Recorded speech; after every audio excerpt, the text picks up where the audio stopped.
মন্দিৰ পৰিচালনা সমিতিৰ তৰফৰ পৰা এটা পৰিকল্পনা লৈছিলোঁ, মানে সংকল্প লৈছিলোঁ। তেখেতে মাননীয় মুখ্যমন্ত্ৰী মহোদয় যেতিয়া আমি শপত গ্ৰহণ কৰিব, তেতিয়া মানে আমি 1000 বন্তি প্ৰজ্বলন কৰি তেখেতৰ দীৰ্ঘায়ু আৰু অসমৰ কাৰণে যিখিনি প্ৰজেক্ট আনিছে, নতুনকৈ যিখিনি প্ৰজেক্ট আনিব, সেইখিনি সুফল হওক, মধুময় হওক, আৰু অসমৰ যিখিনি দৰিদ্ৰ মানুহ আছে তেখেতৰ কাৰণে, তেখেত আচলতে এজন আমি ভগৱান বুলি ক'লেও ভুল নহ'ব। আৰু যি দৰিদ্ৰ মানুহৰ কাৰণে যিটো চাই, সেই কথাটোৱে আমাক অপ্লুত কৰিছে। আৰু বিশেষভাৱে মন্দিৰ প্ৰাংগণত আমি য'ত মই থিয় হৈ আছোঁ, তেখেতৰ ছত্ৰ ছায়াতে মাটিকণ মন্দিৰ মানে শিৱৰ মানে মহাদেৱৰ কাৰণে তেখেতে মাটিকণ দিছে। আৰু মাটিকণ দিয়াৰ উপৰিও তেখেতে খবৰ লৈ থাকে। আমি যোৱাবাৰ শিৱৰাত্ৰি যেতিয়া ভাওনা পাতিছিলোঁ, তেখেতৰ মই সেৱক হিচাপে তেখেতক লৈছিলোঁ।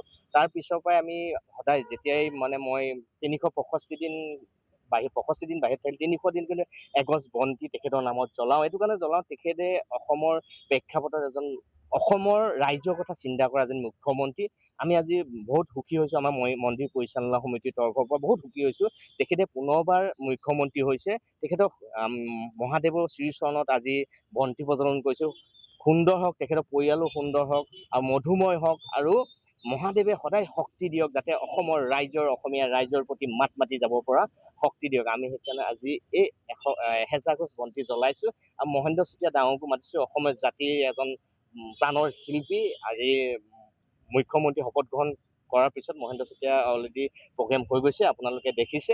আমি সদায় মহাদেৱৰ শ্ৰীচৰণত প্ৰাৰ্থনা কৰিম, যাতে মাননীয় মুখ্যমন্ত্ৰী মহোদয় সুখত থাকক, সদায় ভালকে থাকক, আৰু অসমৰ ৰাইজৰ দৰিদ্ৰৰ প্ৰাণ কৰ্তা হৈ থাকক।